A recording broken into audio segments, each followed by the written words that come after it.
question of the hour is, when do you start your new job? Well, the word is, I started on Tuesday. Thank you. Good evening, Gold Star parents, distinguished guests, family, friends, colleagues, and of course, my fellow veterans. It is a great honor to be in your presence here tonight. It was 5 years ago that I came to meet some of you and others I met along the way. I thank you for welcoming me to this community in the manner in which you did when I became appointed to the job. I must say it was a challenging at first, not doing the job or helping others, as that always has come natural to me. Perhaps it is instilled in my days in Boy Scout, achieving the rank of Eagle, and always had that sense of helping others. But the challenge came was receiving warm receptions. Some of you probably know who you are, who often enough question the appointment question, my age question, Mark Vogel.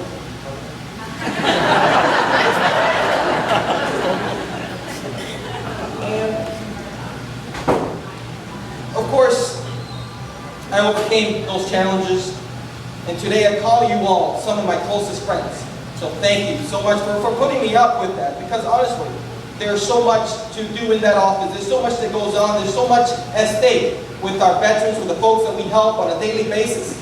And truthfully, it was well-deserved, the scrutiny that you put me through, and I greatly appreciate it for bringing me up to those standards.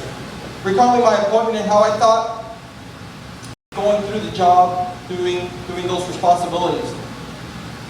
For about 2 years after, I would still remain the youngest veterans agent in the state. Now, age is just a number, but nonetheless, I always oversaw that challenge and always really cared for the veterans, my fellow veterans. Some of you all which are here today, and please, if there's any veterans in the audience, can you please stand up, be recognized, veterans.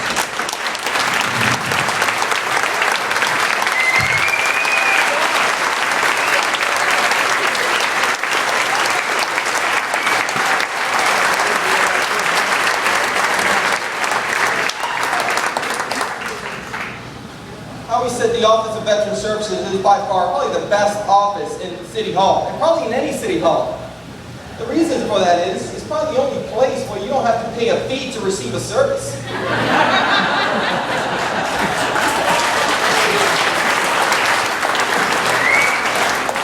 As compared to the tax collector's office, the water department, or any other office in City Hall, where you have to pay a fee to obtain a service. But the truth is that veterans did pay a fee. You wrote a blank check to this country, and you placed your life on the line when this country needed you most. So thank you. And you deserve everything that comes to you. So thank you.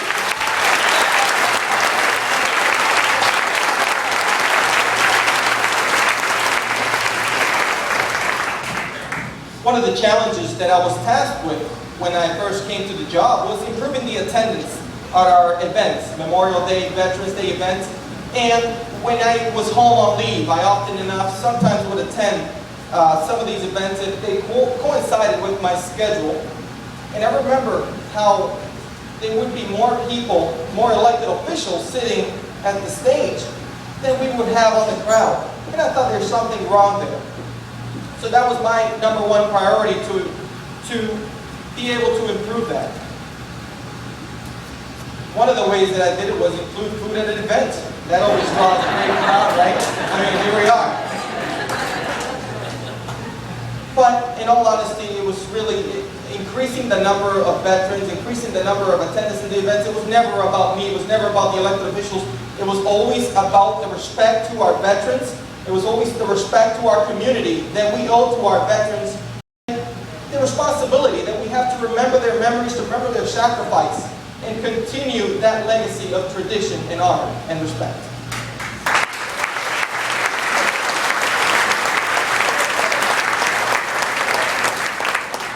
Although I operated a single-man office in Lawrence, I always maintained a team approach in facing daily tasks. I must thank Mayor Sullivan and your administration for giving me the support needed. Day in, day out, no question about it. I had to go on a task, I had to approach a challenge. I would go in there, anything you need, Francisco. And that is really, truly, what every veteran officer in this room really needs. And some of my fellow colleagues that are here know exactly what I'm talking about. That is the attitude we want to instill on our elected officials to give, to offer to our advocates, to offer back to our veterans.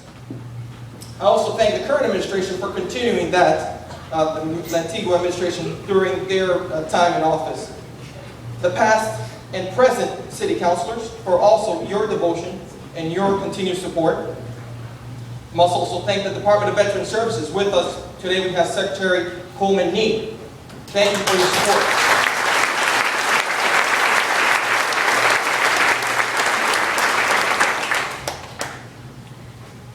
Also, Secretary Kelly, who was our previous Secretary of Veteran Services, Medal of Honor recipient. We would like to thank him.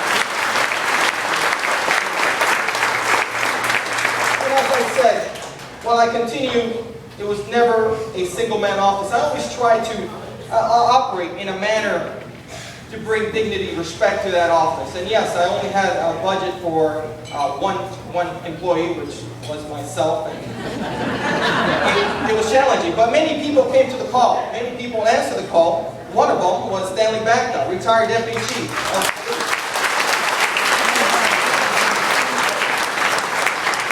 Weeks before he retired, Deputy Chief Bagda came by and said, and I quote, "Lawrence has done so much for me and I want to give back to my community. I want to help out. I want to volunteer." And he was there 3 days a week, volunteering, just helping me do my better job. So Stanley, thank you so much for everything you did.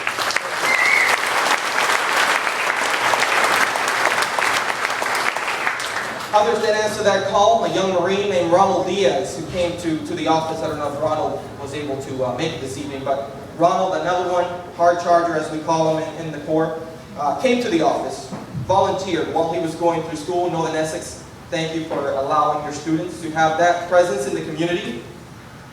Another former Marine, Giselle Sterling, who I have not seen her here tonight, but she also came to the office and was fundamental in creating structure, just as a volunteer. And obviously, that welcoming those kinds of young men and women, combat veterans, back into the community, giving them a sense of responsibility, but also providing services, providing support to our beloved veterans. Another one that answered that call, and not the call to join the service, but the call to come to the office, really, legitimately, it was a call. I was at the radio station. My good friend Bruce Arnold, WCCM, we were conducting an outreach campaign. Again, another initiative to go out and just pass the word of what's available to veterans, what's available to our dependents of veterans, our widows, our great folks of the community. And Laura Santana was at my front office there, and her mother, Mrs. Santana. The call was I needed volunteers because I wanted to create wreaths to put on our veteran squares throughout the city. And as soon as I come back from the radio station, here they are. What do you need? And at first I was taking a little bit of aside, and then I recall I was talking about